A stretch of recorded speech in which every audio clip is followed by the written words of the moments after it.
Yo, what up? It's your boy Raul coming at you with some Enviro Ed. Today we're going to talk about energy.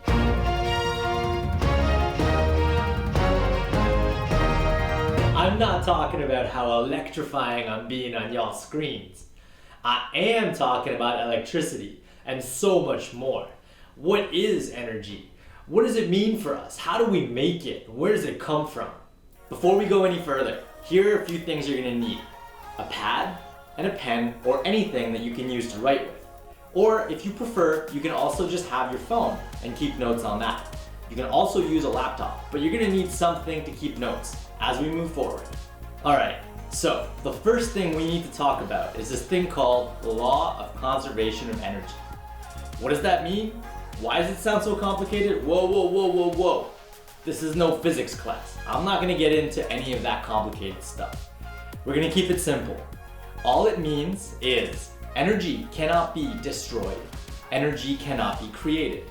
It will only change forms. And we're going to talk about all these different forms of energy.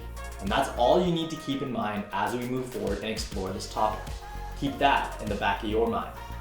So, now that we understand that energy can change forms, what are these forms? Well, we're going to talk about a few different kinds of energy. We're going to talk about kinetic energy. We're going to talk about thermal energy. We're going to talk about chemical energy. We're also going to talk about electrical energy. Chemical energy. Chemical energy is the energy stored within a chemical compound. We refer to it as a potential energy because you need to unlock it. You need to release it.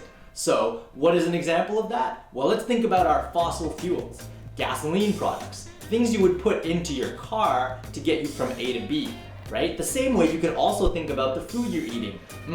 That delicious sandwich you just ate, that is also chemical energy. Electrical energy. Electrical energy, as we know it, electricity, is a flow of charge. What does that mean? Well, it is a circuit. And inside that circuit, there's a current. And inside that current, we have an electron going all around from one end to the other. Now, if I had something over here that was plugged in, I would need that electron to start, go to it, and come back for it to work. If I don't have a closed circuit, then the electron wouldn't be able to go and come back, and I wouldn't have a closed circuit, I would not have a current, and I would not have electricity. Kinetic energy. Kinetic energy is also referred to sometimes as mechanical energy, and that is the energy that you use to move a body from rest. What is moving from rest? Well, my arms that are standing right beside my sides, they're at rest. As I lift them up like this, I just use some kinetic energy to get them to move. The same way you would do if you were walking, running, jumping. Thermal energy. You guessed it, heat. And where do we get that from on the surface of this planet? Yeah, you guessed it again. Mostly from the sun's rays. But it's not just the sun's rays we're talking about here. We're also talking about how you cook your food, how you heat it up. That delicious sandwich. Anyway, thermal energy is also one of the most common forms of energy that you will see as energy transforms. Now that we've gone over a few different forms of energy, I want you to think about them. Let's have them all lined up in front of us, in our minds, on our pages, and go over them.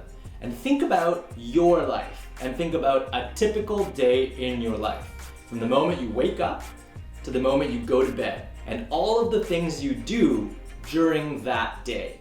Think about the activities you do, think about the things you need to do, and then think about how they relate to energy. We're going to be energy detectives, and we're going to go discover how we consume energy and how we use energy, how we might produce energy. Are we producing energy? Think about that. All right, energy detectives. Now that you understand the law of conservation, the various forms of energy, and how your activities in a daily basis interact with energy, I want you to think about how you can reduce the amount of energy in your life. No. I'm not talking about making your life difficult and more complicated. No.